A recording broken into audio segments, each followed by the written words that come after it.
Demi-retour en Belgique, Olivier Van Sterteghem, porte-parole de la famille d'Olivier Van de Castel, 40 ans de prison, 74 coups de fouet. Votre ami devra en purger au moins 12 et demi. Comment réagissez-vous ce soir ? On essaie de rester serein face aux différentes informations qui nous parviennent depuis le gouvernement iranien. Il y a de ça un mois, on apprenait qu'il était condamné à 28 ans de prison. Aujourd'hui, c'est 40 ans de prison, 74 coups de fouet. Ce qui nous semble important par-devers tout, c'est de comprendre qu'en fait, Olivier est un otage. Que comme otage, il y a une monnaie en face. Cette monnaie, c'est un terroriste que la Belgique détient en prison. Il faut absolument que la Belgique trouve une manière de libérer Olivier Van de Castel, quel que soit le moyen qu'on utilise. Alors justement, elle a déjà essayé avec un traité entre la Belgique et l'Iran qui prévoyait en échange, si l'on peut dire, la libération d'un diplomate iranien condamné pour des faits de terrorisme. Le problème, c'est que la Cour constitutionnelle belge a mis son veto à la demande d'opposants iraniens qui se trouvent en Belgique. Que peut faire la Belgique? Que peut faire l'Union européenne aujourd'hui?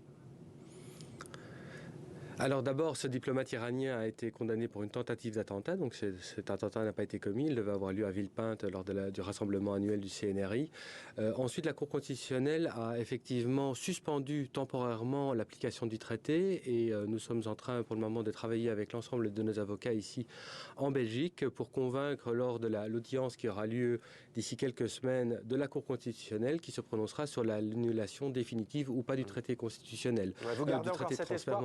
Est-ce que donc, votre nous, ami Olivier va faire appel, Olivier Van de Castel va faire appel, il a 24 heures pour le faire? Écoutez, pour le moment, d'abord, c'est très compliqué pour... Voilà, il a 20 jours, c'est ce qu'on a entendu. C'est très compliqué pour nous parce que d'abord, on n'entre pas en contact aussi facilement que ça avec Olivier Van de Castel, donc on ne peut pas lui donner de conseils. Les avocats qu'on a choisis sur place n'ont pas été retenus non plus par les juges iraniens. De notre côté, si jamais c'est pour répéter ce qui s'est passé en première instance en Iran, à savoir qu'Olivier Van de Castel n'a pas droit à un avocat de son choix, que l'avocat qui lui est commis d'office ne dit pas un mot durant toute l'audience, à quoi cela servirait-il même de se pourvoir en appel face à des charges qui sont aussi absurdes que celles dont on accuse Olivier. Si vous l'aviez en face de vous ce soir, que lui diriez-vous à votre ami ? Je lui dirais que, hélas, aujourd'hui, il est pieds et poings liés dans une cellule, et il le sait, et qu'il faut qu'il tienne.